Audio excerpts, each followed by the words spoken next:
I have to start this video by saying that I really like this game a lot. I spent a lot of time on this game because I enjoy it so much. So the points I'm about to make are mostly minor inconveniences. What was that? Yeah, take that, you jerk. That was a minor inconvenience. Yeah, well, that's the idea. Slowed you down. But if I had the power to change anything I wanted to, here's what I would do. To start off, I would create more options for curious crafting for less repetitive quests. You see, I decided to make all elemental types for every weapon, which is what I would do in every Monster Hunter game really. And if you take a look at the wish list, you can see that a lot of these materials that come from anomaly quests are the same ones. Especially if you want to do the curious weapon crafting to get the most out of these weapons. And since I decided to make elemental weapons, I wanted to boost the elemental aspect on all of them, which requires afflicted bones. A lot of afflicted bones.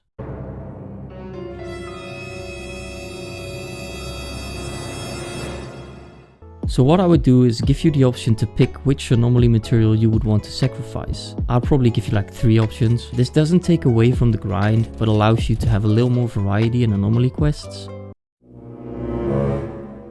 Another thing I would love to see is the option to link layered loadouts to equipment loadouts. Didn't we have this in World? I thought we did. I can't remember, but basically what I mean is the option to link your layered armor loadout to your equipment loadout. So you don't have to select 2 things. I think a lot of people don't really care about this feature, but then again, I'm one of them fashion hunters really. Wait a minute. Go back. Zoom in. Why is that man in pink? Oh, that's Homer Simpson, sir. He's one of your boobs from Sector 7G. Simpson, eh? Well, judging by his outlandish attire, he's some sort of free-thinking anarchist. I'll call security, sir. Excellent. I just want to look different every time I change a loadout. I would love such a feature. Just let me know what you guys think about this one. Would you like such a feature, or do you think it's not necessary at all? Next up, make the food yummy again. Could you imagine you're eating only a couple dangos and then you're like, yup, ready to slay an elder dragon.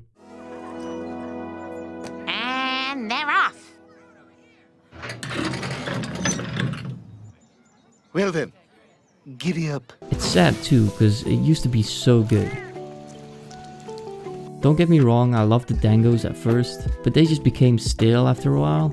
Also, I want the chef back, man. He was cool. Please, get him back. Oh, and while we're on this topic, please let me check my resistances while sitting down to eat. The amount of times I've got back up to check my resistances is honestly embarrassing. More interesting event quests.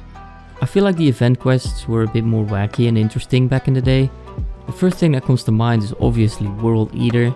That event quest was one to beat them all. That Devil Joe was so big, you were almost the size of its nail. And it was amazing. Tremendously successful. Now, not all event quests need to be exactly like that one, but a bit more interesting factors may be introduced, because now it's mostly just random monsters. Maybe it has some more health or does some more damage, but that's about it. So yeah, introduce the wackiness again, make it more interesting. This one is an annoying one. Make the radio menu display custom shoutouts in the menu itself. See, I keep forgetting which sentence I put where, and when you're in quest, now all of a sudden you have to spam them all to figure out which one you were looking for. Also, if you don't find the one that you were looking for fast enough, you get blocked for spamming. It's really annoying. At least give us the option to put a word next to the sticker so we can see which sentence it says. Make speary birds less tedious. We all know it takes a while to collect birds. Heck, most people won't even bother. They just go straight to the monster. Which is understandable, but also frustrating, especially when they die, because you know that it was easily preventable. Now, collecting birds could be fixed in one of 2 ways. Either boosting the amount of buff you get per bird, so you don't need to collect as many, or just by giving the boost back to the meals, so eating becomes more important, but you don't have to collect birds at all. Personally, I would go for the second option, but I would be fine with the first one as well. Let me know what option you would pick. Another thing I would change is something that is quite surprising actually. I would like every monster to have every weapon. Now y'all are probably something like, what the heck is this dude saying? Well, let me explain. See, I don't know if you ever noticed, but not all monsters have all weapons. What do I mean by this? For example, Gold Raytheon doesn't have a lance. Gold Raytheon lance doesn't exist, nor does the regular Raytheon. A Raytheon lance doesn't exist. An Anjanette lance? Nope. Not there. Gold Raytheon Greatsword? Nope. Anjanette Charge Plate? You're out of luck, buddy. Tobi Kadachi Longsword? Never seen one. Now, there's even more of them, which I'm not gonna list, but I would make sure that every monster that's in the game also has every weapon supported. So one monster basically makes for 14 weapons. And while I'm at it, I would also make sure that all the designs are equal, because I feel like some designs are amazing but terrible on other weapons, even though it comes from the exact same monster. Look at this charge blade, for example. The Tobi Kadachi charge blade looks great, but now we check the lance and that's not even a lance, man. That looks more like a space shuttle or something.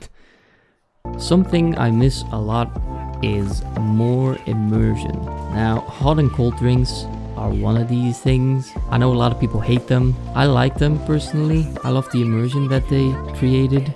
Another thing is footprints. I don't know if I would go all the way back to paintballs, but footprints I think are a good middle ground to make it not annoying but still somewhat of a hunting experience, more immersive experience anyways. I feel like back in the day preparation was way more important than it is now. I would also love to see the restock ability removed. So what I mean by that is being able to travel back to camp and just refill all your potions and stuff like that, but I don't think I would change it in this game. I think the immersion thing is too big of an issue to try and fix in Rise. I would personally probably just do it different in the next game instead of changing it in this one.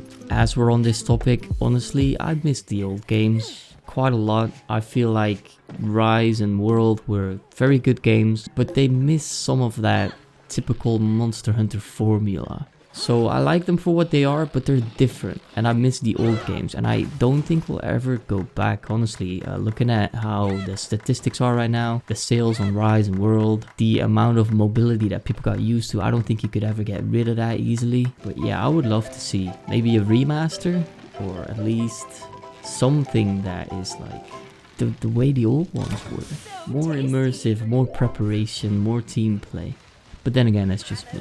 I hope you've enjoyed. Let me know what you guys think. Let me know what kind of things you would change. Maybe things you would hate about this game that you would change.